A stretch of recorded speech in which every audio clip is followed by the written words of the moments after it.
l'acclamer. Dieu est digne qu'il puisse recevoir nos acclamations. Amen. Parce qu'il est notre Dieu. Genèse chapitre 2.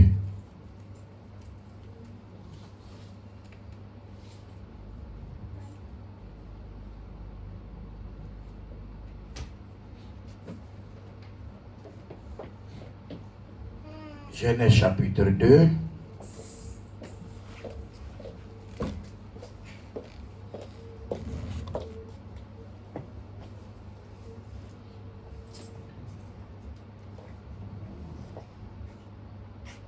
Verset 4e, et nous descendons, que dit l'Écriture.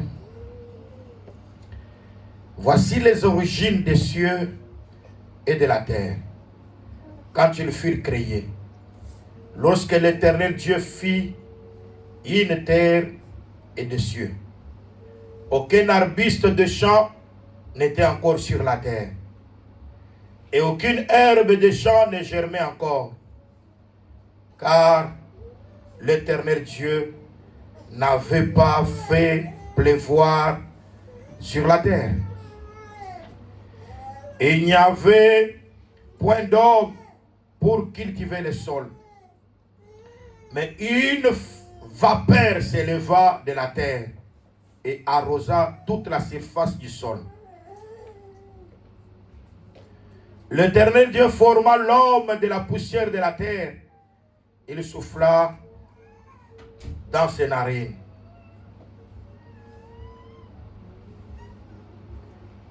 Un souffle de vie, et l'homme devint un être vivant. Puis l'Éternel Dieu planta un jardin en Éden, du côté de l'Orient. Il mit l'homme qu'il avait formé. L'Éternel Dieu fit pousser du sol des arbres de toute espèce, agréables à voir et bons à manger. Et l'arbre de vie au milieu du jardin, et l'arbre de la connaissance du bien et du mal.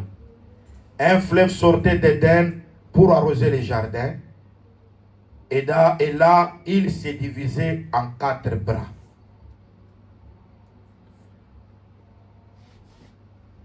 Verset 16e,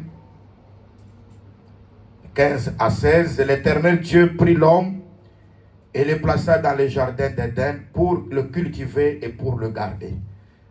L'Éternel Dieu donna cet ordre à l'homme: tu pourras manger de tous les arbres du jardin, mais tu ne mangeras pas de l'arbre de la connaissance du bien et du mal, car le jour où tu en mangeras, tu mourras. La parole du Seigneur. Amen. C'est par grâce que le Seigneur nous a fait du bien tout ce temps ici, avec l'homme de Dieu, Pasteur Bertin, nous a arrosé par la grâce de Dieu, pour que nous puissions savoir qu'un aveugle, c'est quelqu'un qui n'a pas la connaissance. Un aveugle, c'est quelqu'un qui n'a pas l'amour, la charité. Un aveugle, c'est quelqu'un qui ne voit pas au loin, qui vit dans les ténèbres. Il nous a dit que quand quelqu'un est aveugle, il est encore mendiant. Parce que quand on est aveugle, on ne voit pas, on est pauvre, on est misérable. C'est-à-dire que il a pu faire comprendre tout simplement que la terre était informe et vide. Et quand la terre était informe, n'avait pas de forme, la terre était vide. C'est parce que les yeux étaient fermés. C'est pourquoi il fallait que Dieu puisse dire que la lumière soit. Donc la lumière, en réalité, c'est la lampe que le Seigneur a allumée pour donner la forme à la terre. Et au jour d'autrefois, nous avons fait comprendre le peuple de Dieu que tout ce que Dieu a créé, il l'a créé dans la lumière. Et c'est ce que nous devons savoir, qu'en réalité, le seul jour que Dieu a créé, c'est le premier jour. Amen. Et le seul jour que Dieu a créé, c'était la lumière. Amen. Parce que l'Écriture dit, il y a un soir, il y a un matin. Ce fut le premier jour. Dieu appela la lumière jour. Amen. Que ce soit le deuxième jour. La lumière était déjà là, était témoin. Amen. Donc ça veut dire que le deuxième jour, lorsque Dieu a divisé les eaux, c'est très important, pour qu'il y ait des eaux d'en haut et des eaux en bas, et le firmament, Dieu a appelé que c'est le ciel. Le témoin de ce que Dieu a fait, c'était la lumière. Amen. Le troisième jour, lorsque Dieu a désiré qu'il puisse rassembler les eaux qui sont sur la terre, les eaux qui étaient en dessous, il les a rassemblées. Il a fait sortir les secs. Dieu appela les secs terre. Et il appela la masse des eaux fleuve et mer. L'Écriture dit un soir, un matin, c'est fini le troisième jour. Quand on parle du jour, on voit la lumière. Amen. C'est là que nous disons que le premier jour, la lumière était créée. La même lumière là est venue encore pour être témoin le deuxième jour. Amen. Est venue encore le troisième jour pour être témoin. Le quatrième jour, il est venu pour être témoin. Amen. Le cinquième jour, la lumière est venue pour être témoin. Le sixième jour, la lumière était témoin. C'est pourquoi nous disons que la lumière, c'est l'ancien des jours. Amen. Amen. Si vous avez besoin d'avoir de la connaissance, consultez l'ancien des jours. Parce que l'ancien des jours, c'est la lumière. C'est pourquoi Bildad a dit à Job, nous ne sommes seulement que d'hier, nous ne connaissons rien. Demande si tu vas avoir de la connaissance à ce qui était au jour d'autrefois dans les générations passées. Or, qui était dans les générations passées, qui a vu tout ce qui se passe, c'est la lumière. Amen. Et pourquoi nous disons, notre ancien, c'est la lumière. C'est pourquoi nous disons, quand l'Écriture parle du crocodile, l'Écriture dit que quand le crocodile passe, il laisse le chemin lumineux. Et même l'abîme reçoit la chevelure d'un vieillard. Oh, nous avons le véritable crocodile qui est le Seigneur Jésus-Christ. Lorsqu'il passe quelque part, il laisse toute la lumière. Et je demande que le Seigneur puisse passer dans ta vie. Amen. Et qu'il puisse laisser la lumière dans ta vie. Amen. Or, il est passé dans la vie de Bartimée, qui était dans le noir, pour qu'il puisse laisser les sentiers lumineux. Or, en réalité, en parlant de Bartimée, c'est cette terre-là qui était informe et vide. Quand lui passe, il laisse la lumière. Et là, même l'abîme reçoit la chevelure d'un vieillard. Or, nous croyons que tous ceux qui étaient des ténèbres, ils reçoivent la chevelure d'un vieillard. Or, quand on parle de la chevelure, c'est la gloire. C'est pourquoi quand tu viens dans l'église, il faut regarder. Est-ce que le grand crocodile est passé? Tous les jours que le grand crocodile ne passait pas, bien-aimé, Bartimée était mendiant. Il était pauvre et misérable. C'est pourquoi le Seigneur pouvait parler à l'église de la Odyssée. Tu te crois que tu es riche. Tu te crois que tu as tout. Parce qu'il y a des gens qui se croient qu'ils sont riches. Ils se croient qu'ils ont la connaissance de tout. Ils se croient qu'ils sont au-dessus de tout. C'est ça l'attitude de beaucoup de personnes que nous avons aujourd'hui. Et moi, nous avons aujourd'hui à l'église, si je vois que mon frère Même s'il est moins âgé que moi, il a la grâce de Dieu. Je soutiens cette grâce-là. Amen. Parce que, en réalité, cette grâce-là ne vient pas de moi. Mais cette grâce-là vient de celui qui donne la grâce. Parce que toute grâce excellente et tout don parfait descendent d'en haut du Père des Lumières, chez lequel il n'y a ni changement ni ombre de variation. Et nous disons bien aimé, même si quelqu'un se tient debout pour exhorter, l'Église reçoit la grâce. Amen. Parce qu'il y a de certaines personnes, pour qu'ils puissent accepter quelqu'un, il faut que cette personne-là soit quelqu'un qui est un enseignant, qui entre dans des profondeurs. Mais l'écrivain de l'épître aux Hébreux, c'était un exhortateur. Amen. Il a dit, je vous ai écrit brièvement ces paroles d'exhortation. C'est pourquoi il dit, le temps me manquerait de parler de Gédéon. Pourquoi le temps l'a manqué pour parler de Gédéon? Parce qu'il donnait l'exhortation. Mais quand l'enseignement vient, l'enseignement donnera les détails de toutes choses. C'est pourquoi dans l'église, nous devons vivre la complémentarité. Ce qui manque à celui-ci, l'autre peut venir pour compléter, afin que Jésus-Christ soit tout en tout. Parce que c'est lui qui a la pleine connaissance, c'est le Seigneur Jésus-Christ. C'est celui qui marche au milieu de 7 chandeliers d'or. Il se nomme, je connais. Je connais tes œuvres.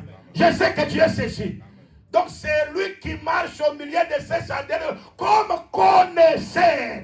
C'est le Seigneur Jésus-Christ. C'est là que moi je dis que moi, Colomoni, je suis un ignorant. Bertin, il est ignorant. Nathan, il ne connaît rien. Mais celui qui connaît ici plus que tout, c'est le Seigneur Jésus-Christ. Et je demande que le Seigneur soit élevé dans nos vies, parce que c'est lui le connaisseur. Quand il passe, il laisse la lumière, qu'il entre dans ta vie et qu'il puisse laisser la lumière, et que les ténèbres puissent fuir, et que la gloire de Dieu puisse être manifestée. Que les malades soient guéris au nom de Jésus. Que les paralytiques marchent au nom de Jésus. Que les aveugles vont au nom de Jésus. Que ceux qui avaient des problèmes puissent recevoir la solution au nom de Jésus. Ici c'est Jésus. Jésus. Jésus. En dehors de Jésus, il n'y a personne.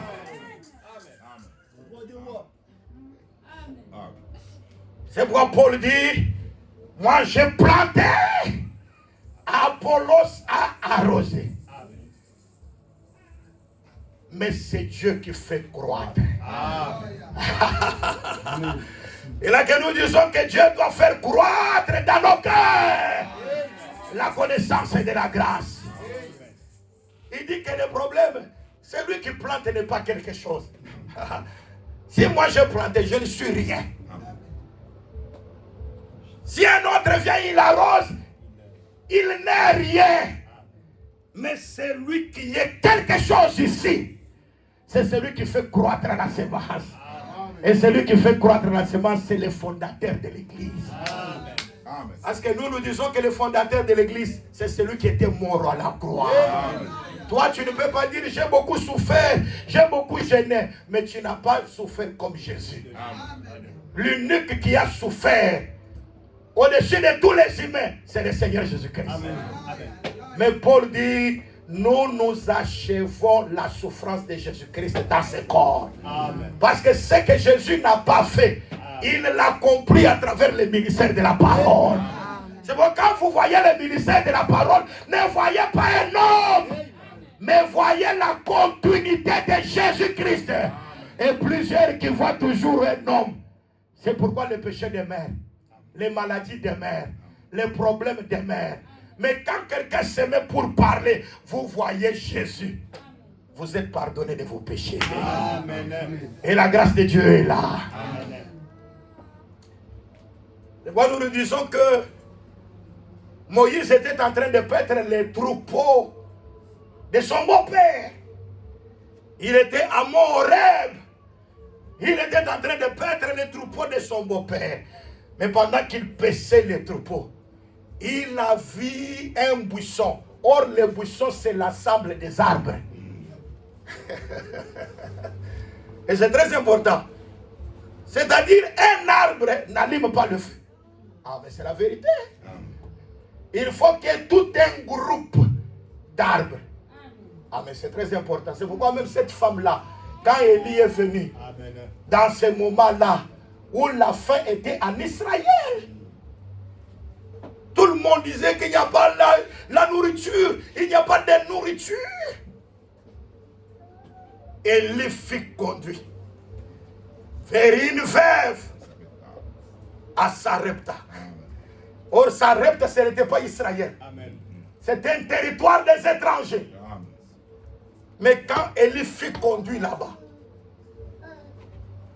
dans la Sainte Alliance, on n'a pas vu là où Dieu était venu chez cette femme pour lui dire: je vais envoyer quelqu'un, un homme, un serviteur, pour que tu le nourrisses. Mais celui qui vient nous dire, c'est lui. Parce que le même l'ancien des jours, qui a existé au premier jour, qui a existé au deuxième jour, et qui a parachevé l'œuvre au septième jour. C'est celui qui vient nous confirmer pour nous dire ceci que dans le temps d'Élie, il y avait plusieurs veuves en Israël. Mais il ne fut pas conduit vers aucune d'elles. Si c'est seulement à la veuve de Sarepta, c'est Dieu qui avait dit, il a ordonné à cette veuve de nourrir les prophètes. Je vais vous dire la vérité, bien aimé. Quand vous entendez toujours Dieu va nous parler par la parole, Dieu va parler par la vision, Dieu va me parler. Bien aimé, Dieu ne peut pas te parler par la conviction. Amen. Amen. Amen. Vous sentez une conviction en vous, vous dites non, ça c'est Dieu qui me parle. Et dans cette conviction, lorsque vous vous mettez à appliquer, la gloire de Dieu descend. Parce que quand Dieu parle, la gloire de Dieu descend. Quand Dieu communique quelque chose, bien aimé, tout ce qui vient de Dieu réussit. Il n'y a pas quelque chose qui vient de Dieu qui peut échouer. Et c'est de bien d'écouter le Seigneur et de marcher avec le Seigneur pour réussir. Et vous voyez, il est écrit que ce livre de la loi ne s'éloigne pas de ta bouche. Mais dites-le jour et nuit pour agir fidèlement selon ce qui est écrit. Alors, tu réussiras dans toutes tes entreprises. Et c'est alors que tu auras du succès. J'ai toujours dit, le succès, ce n'est pas la réussite. Il y a des personnes qui ont fait des succès, mais qui n'ont pas réussi. Fait le succès, mais réussi aussi. Et comme nous disons, bien aimés dans le Seigneur, il y a des personnes qui ont fait beaucoup de succès. On a parlé de, oh, vous savez, moi, quand j'étais quelque part, j'ai eu beaucoup d'argent. Moi, je fais ça, c'était des succès que tu as eu. Mais dans tout ce que tu as comme argent, dans tout ce que tu as eu comme tout ce que tu as pu avoir, la réussite, c'est ce que nous voyons aujourd'hui. Je vais dire tout simplement, il y a des serviteurs qui disent, moi j'ai beaucoup prêché, moi je fais ça. C'était des succès. Mais dans tout ce que tu as eu comme succès, où est la réussite? La réussite, c'est ce qu'on voit palpablement comme ça. Hein? Oh, j'étais élève, je suis devenu étudiant, j'ai eu beaucoup de pourcentages. Mais dans tout ce que tu as eu comme pourcentage, dans tout ce que tu as eu comme distinction, j'ai fait ça, où est la réussite? Donc la réussite, c'est le travail. Un bon travail, c'est la réussite. Vous êtes là? Est-ce qu'il y a des gens qui réussissent ici? Ou qui ont des semaines de succès?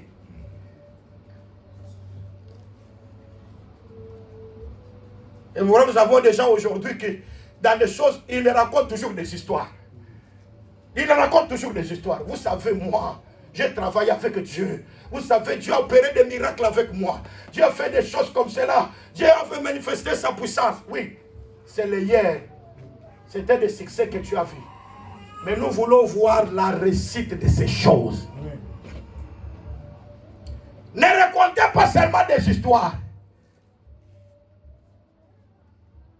mais que l'histoire devienne réalité. Quand l'histoire devient réalité, là nous voyons la recette. Vous savez, moi, dans ma vie, j'ai pu avoir des femmes, je me suis marié, j'ai vu, il y avait des femmes qui me suivaient, il y a ceci. Ah, tu racontes tes succès. Mais où est la recette? Quand on voit ce que tu es maintenant, hein, après avoir eu plusieurs femmes, plusieurs enfants, mais aujourd'hui tu n'as pas de mariage stable. Tu as eu des succès, mais tu n'as pas eu la réussite.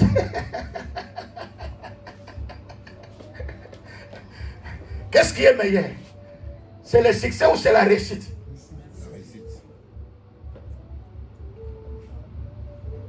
Je veux avoir des succès, je veux voir ça, je veux voir la renommée. Dans les succès, il y a la renommée. Mais gloire au Seigneur. La reine de Séba, elle avait écouté qu'il y avait quelqu'un qui avait la sagesse. La sagesse de Salomon avait pris le pied, a marché jusqu'aux extrémités de la terre. Il a touché une femme, la reine de Séba. Ah, il a écouté le succès, mais il est venu vérifier. Mais quand elle est venue, elle dit ceci. Maintenant, ce que moi je vois, c'est plus que même ta renommée. Ah, c'est-à-dire que la reine de Séba a constaté que la réussite est plus que ce qu'elle a entendu parler. Amen. Elle observe ceux qui servent à la table, la nourriture, les vêtements. Elle dit non. C'est pourquoi nous disons, tu peux venir comme la reine de Séba. Tu as des énigmes. Tu proposes pour que ça soit interprété. L'évangile, ce n'est pas seulement l'explication de ce qui est écrit. Amen. Parce qu'il y a des gens qui croient que non, voyez, j'expliquais le mystère, j'ai fait ça. L'évangile, ce n'est pas seulement ça. Mais l'évangile, nous devons observer aussi ce qui se mange. Parce qu'il y a beaucoup de choses que les gens peuvent expliquer, mais qui n'apportent rien. Amen. Mais ce qui peut apporter quelque chose, c'est la spécificité de la nourriture qui est mise sur la table. Amen. Donc je vais dire simplement qu'il y a des personnes qui peuvent manger des boules de foufou, beaucoup, mais qui ne seront pas de vitamines. Mais je vous dis la vérité. Amen. Il y a de certaines personnes, vous le voyez, il est grand, il est gros, il est comme ça, mais en réalité, il est malade. Il n'est pas vitaminé. Pourquoi? Parce que ce qu'il mange là n'a pas de vitamines. Gloire au Seigneur, nous avons besoin de la spécificité de l'enseignement. Un enseignement qui apporte quelque chose. Maintenant, quand on regarde aussi ceux qui sont en train de servir, on regarde aussi les vêtements. Quand nous disons les vêtements, ce sont les bonnes œuvres. Nous avons toujours martelé sur ces choses. Et quand nous martelons sur ça, c'est pour vous exciter à la charité et aux bonnes œuvres. Amen. Que le peuple de Dieu puisse avoir les œuvres à la gloire de Dieu. Il y a beaucoup de gens qui ont écouté la renommée de l'église des saints. Là-bas, on prêche très bien. Là-bas, il y a ceci. Mais quand on regarde la vie de quelques personnes qui sont dans ces églises des saints-là, moi, j'ai toujours dit, si vous cherchez beaucoup de sorciers, venez dans des églises de saints. Vous allez trouver beaucoup de sorciers, beaucoup d'impudiques, beaucoup de menteurs. Vous allez les trouver. trouvez beaucoup, ils sont là derrière. Nous connaissons, nous avons la connaissance. Chez nous, il y a ceci. Ils parlent toujours en termes de chez nous. Il y a ceci. Mais bien aimé, le problème, ce n'est pas ce que vous êtes en train de faire. Ça, tout ça, ce sont des renommées. Nous n'avons pas besoin de renommées. Renommée, gloire au Seigneur. Mais ce qui est très important, c'est la réussite. Amen. Amen. Vous comprenez? C'est la réussite qui est quelque chose. Moi, j'ai toujours dit, toute personne qui a reçu le baptême au nom de Jésus-Christ, mais qui continue à marcher dans une voie mauvaise, en réalité, moi, je doute de ce baptême-là. Amen. Amen. Est-ce que vous m'entendez bien, amen? Amen. Parce que pour prendre d'abord le baptême, il faut avoir l'engagement d'une bonne conscience envers Dieu pour le servir. Amen. Et le frère Paul, vous avez la Bible là-bas, vous pouvez lire, c'est très important. Que Dieu nous aide. Romains chapitre 6e. Je vais retourner là-bas. Hein? Ne craignez pas. Le pied ne doit pas chanceler. Amen. Parce qu'il enverra des anges. Pour que ton pied ne heurte pas. Nous n'allons pas heurter ici. Les choses sont vraies.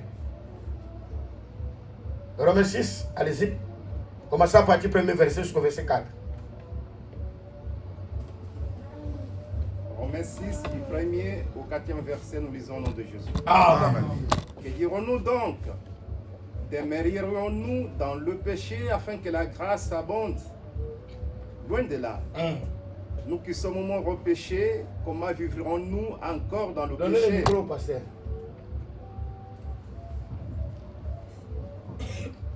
Alors, je disais, que dirions-nous donc? Demeurerions-nous dans le péché afin que la grâce abonde? Loin de là.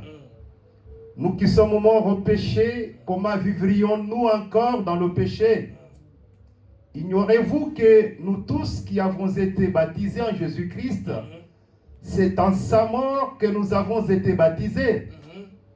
Nous avons donc été ensevelis avec lui par le baptême en sa mort, afin que, comme Christ est ressuscité des morts par la gloire du Père, de même, nous aussi, nous marchions en nouveauté de vie. De même que nous aussi nous marchons en quoi? En nouveauté de vie. Vous êtes? Amen. Vous êtes? Amen. Donc quand nous sommes baptisés dans la mort, nous ressuscitons avec Jésus-Christ pour qu'il y ait quoi? Pour que nous marchions en nouveauté de vie. Alors, marcher en nouveauté de vie, c'est quoi?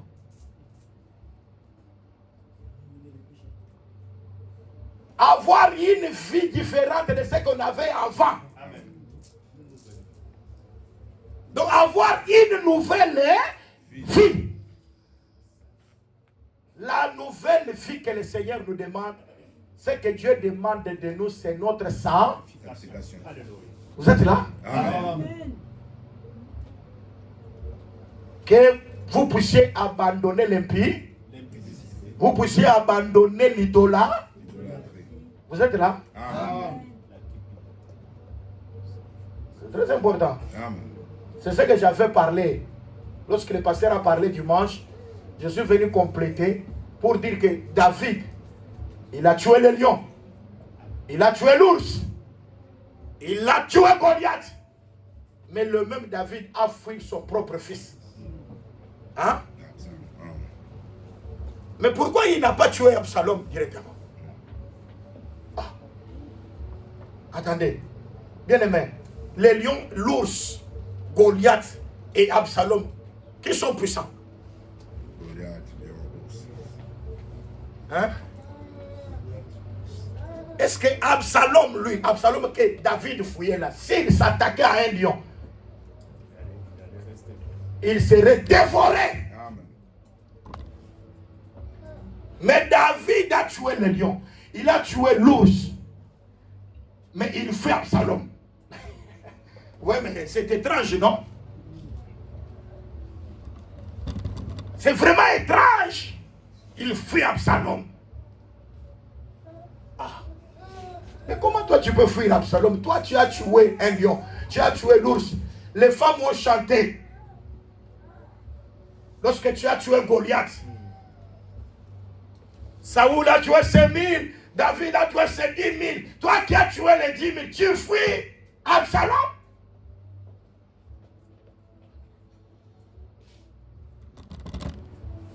Ah, mais c'est ça. Moi, nous disons que les lions, l'ours, Goliath, ce sont les ennemis de loin. Hein? Mais l'ennemi du corps qui est sorti, hein? Le fils, c'est quelqu'un qui est proche.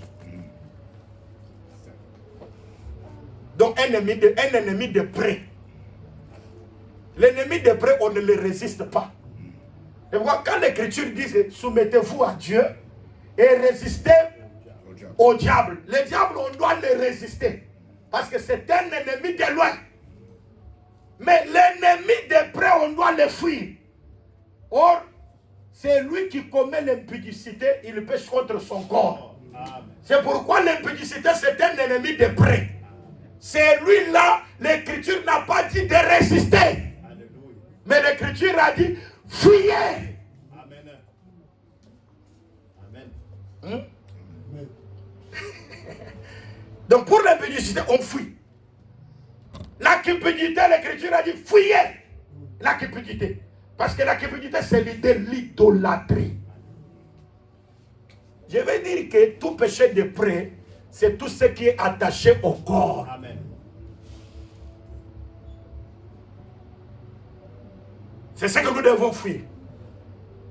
Les ennemis de loin, ce sont des sorciers, ce sont des magiciens, ce sont ces gens-là. Là, nous devons les résister.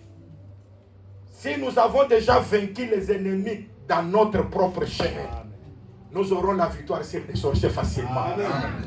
Amen. Mais aujourd'hui, dans les églises, c'est comment? C'est le temps des combats spirituels.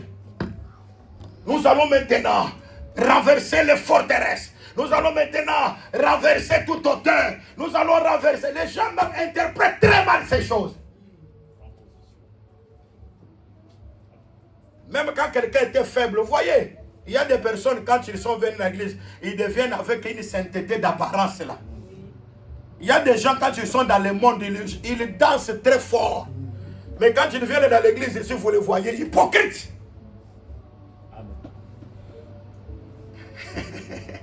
Il y a des femmes qui dansent même dans les TikTok et ils sont puissants. Dans les reflets comme ça.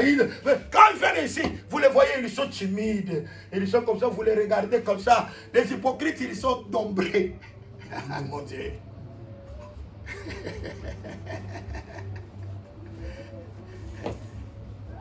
Et quand nous disons bien aimé, quand vous n'avez pas encore vaincu votre propre chair, le diable, la sorcellerie, tu ne dois rien faire. Amen. Toutes les autres intentions, nous allons prier pour ça. Voyez les bien-aimés Nathan, ils donnent des intentions. Et nous prions, les gens prient calmement. Mais s'ils donnaient maintenant que nous allons prendre maintenant l'autorité sur les démons. Mais des gens vont prendre même des gardes. C'est comme s'ils voyaient le diable qu'il peut même bousculer avec un coup fatal sur la gorge de Satan. Je vous l'ai dit en vérité. Si les gens voyaient Satan, je ne sais pas comment serait Satan. Et bon, quand on dessine Satan, on dessine avec quelqu'un avec une corne, avec des cornes et avec la queue. Il est noir. Il n'est pas blanc. Les gens, ils ont leur manière de caricaturer Satan.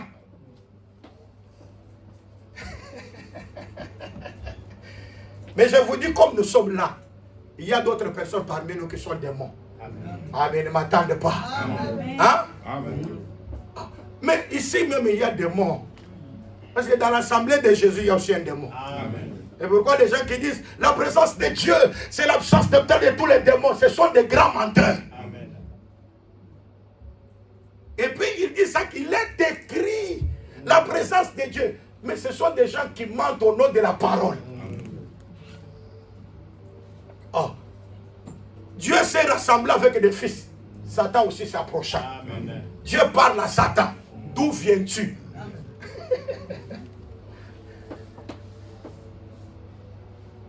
Akab,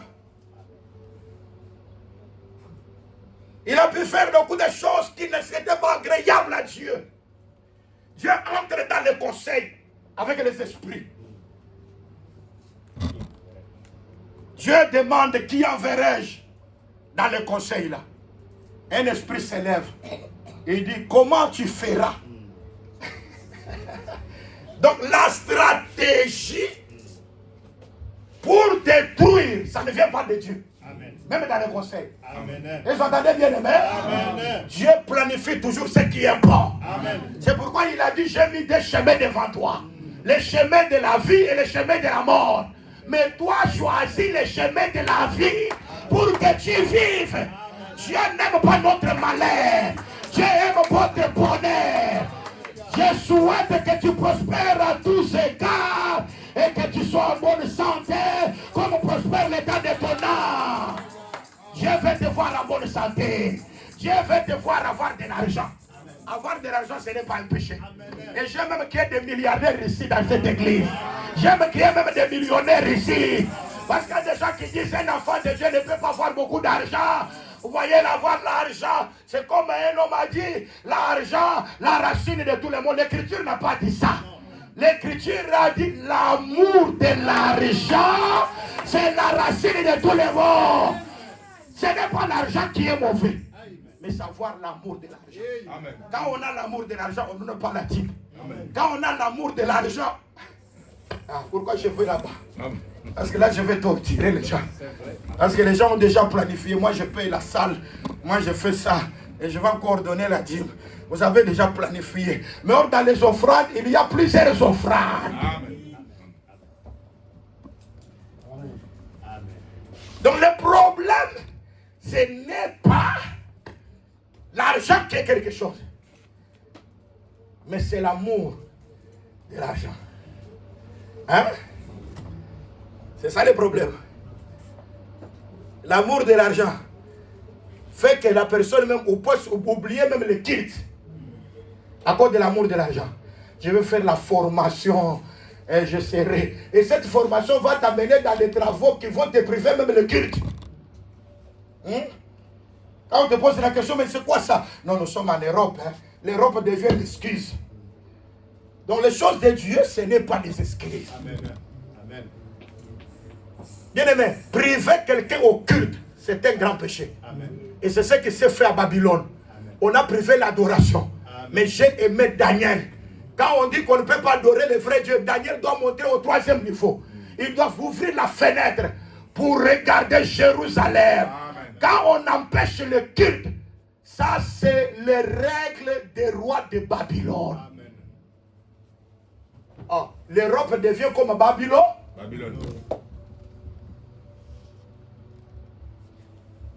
L'Europe devient comme l'Égypte. Multiplions de corvées. Beaucoup de travaux. Et tous ces travaux, c'est pour oublier la vision de sortir. L'Égypte ne nous appartient pas. Notre pays, c'est Canaan. Nous sommes provisoirement en Égypte. Mais encore un peu de temps, nous devons sortir. Bien aimé, quoi que nous marchons ici-bas, ayons la vision du royaume des cieux. Amen. Ne regardez pas les terrestres, mais soulevez les yeux, regardez les célestes. C'est ce que Dieu fait de nous. L'amour de l'argent qui est mauvais. Mais avoir l'argent, ce n'est pas mauvais. Avoir l'argent, ce n'est pas mauvais. Et c'est très important. Je vous l'ai dit, il y a des personnes pauvres qui commettent encore beaucoup de péchés. Et pourquoi j'ai aimé la prière de cet homme qui a dit, ne me donne pas beaucoup de richesses. Et ne me donne pas aussi la pauvreté. Mais donne-moi ce qui me convient. Hein? À chaque personne, il y a ce qui lui convient. Parce qu'il y a autre personne, si on te donne seulement 10 000 euros, ça devient maintenant ton argent. On découvre ta vraie identité. Amen. Il y a des gens qui ne savent pas supporter 100 000. On te donne 100 000 euros. Ça devient ton argent à toi. Et tu gères ça avec facilité. Ah. Mais nous avons vu, et surtout dans le monde des diamants, les boss là des diamants, c'était déjà des intimidations. Quelqu'un de diamants peut avoir 10 000 $, mais il majore, il met des leviers. Là, on sait que non, vous voyez, j'ai ça, tout ça, non, vous faites ça pourquoi? C'est pour attirer la clientèle. Même s'il n'a rien, il fait toujours quelque chose pour qu'on sache qu'il a quelque chose. Il dit ce sont des stratégies. J'encadrais quelqu'un trafiquant, mais on les laissait dans des musiciens du monde. J'étais malili. Et quand je viens, je lui dis, mais pourquoi toi tu fais en même temps Dieu, en même temps la publicité du monde? Non, ce sont des stratégies d'œuvre.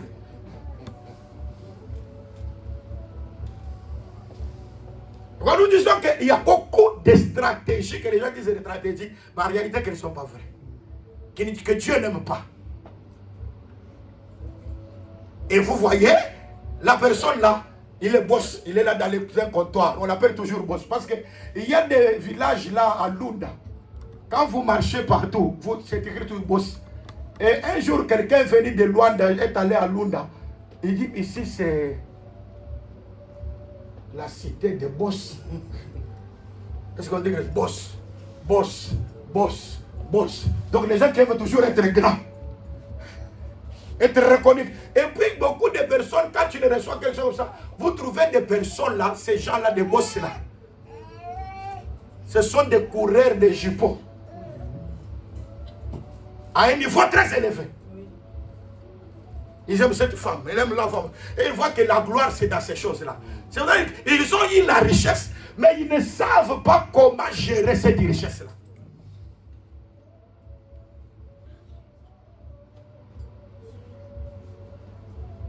Et voilà, nous disons bien aimés. Il y a quelqu'un là, un frère. Ce frère-là, il est venu à l'église, il n'avait rien. Et ce frère-là, il était un batteur de tam-tam comme ça. Et Dieu l'a béni. Après un certain temps, les frères, on commence à découvrir les frères dans des bars. On va dire, mais frère, toi qui chantes à l'église, tu es maintenant dans des bars. Je vous l'ai dit en vérité, dans tous les staffs là, hein, des staffs là, et nous avons notre staff. Un bon frère ne peut pas aller là-bas. Amen. Amen. Amen. Amen. Ah, mais je parle mauvais. Hein? Je taquine les autres ici. Mais je dis que ce que nous prêchons ici, c'est pour que le peuple de Dieu soit éclairé. Amen. Nous disons ces choses pour que le peuple de Dieu soit éclairé. Parce qu'un enfant de Dieu ne peut pas se retrouver n'importe où. Alors, on retrouve ce frère-là, il est dans les bars, il est en train de boire. Il y a des frères qui s'approchent, qui disent, mais comment toi tu... Oh, vous êtes encore des pauvres. Et c'est ici où nous traitons nos affaires. Parce que je suis un homme d'affaires. Frère, tu es devenu l'homme d'affaires aujourd'hui parce que Dieu t'a béni. Tu ne sais pas gérer ce que Dieu t'a donné.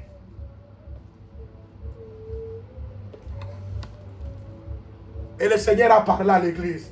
Il a dit, il a montré les frères. Les frères, si tu ne tires pas attention, nous voyons un accident devant toi.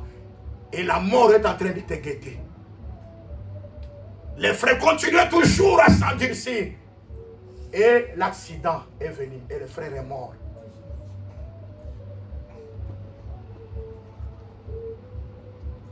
Quand Dieu est en train de nous avertir ici, les gens voient comme si ce sont des blagues. Mais quand la chose, le pire arrivera, ça deviendra trop tard. Nous sommes là comme la sentinelle. Nous sommes placés là-bas. Quand nous voyons le malheur, nous devons crier.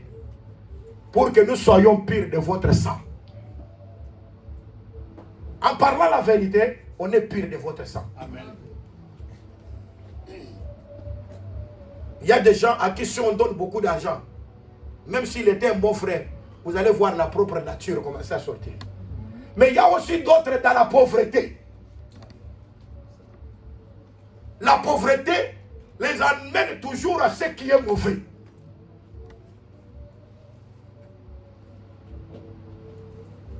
C'est pourquoi nous nous disons la luxure. C'est que les gens disent luxe. Parce que l'Écriture dit en Romains 13 qu'il faut fuir la luxure. La luxure est facultative. Les habits somptueux sont aussi facultatifs. Quelqu'un qui a 10 000 euros et achète un habit de 1500 euros, est-ce que c'est luxueux pour lui? C'est ça.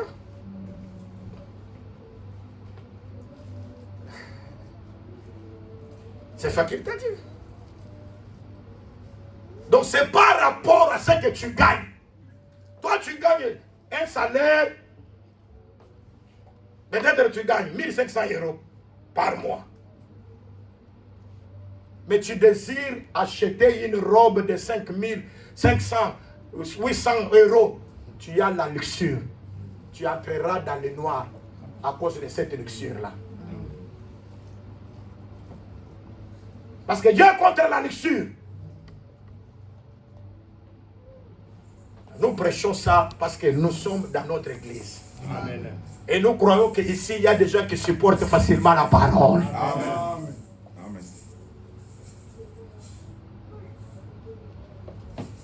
Donc, Jésus-Christ savait que dans sa chair, il n'y avait rien de mal. Il n'y avait pas de péché. Il dit, le prince de ce monde vient, mais il n'a rien de lui à moi. Amen. Mais quand vous avez encore quelque chose qui vous attache au mal, qui vous attache bien aimé, fouillez ça. Amen. Et là, vous aurez la capacité de vous adresser aux sorciers. Les sorciers, même quand vous craignez Dieu, même si tu ne pries pas, Amen. les sorciers ne te toucheront pas. Amen. Mais quand vous voyez quelqu'un, il prie, il a toujours crainte, sorcier, et sorcier, il a toujours peur des sorciers. Cette personne-là, quelque part, la crainte suppose le châtiment. Amen.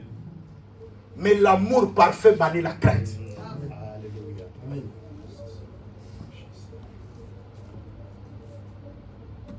C'est pourquoi nous disons que les crocodiles doivent passer.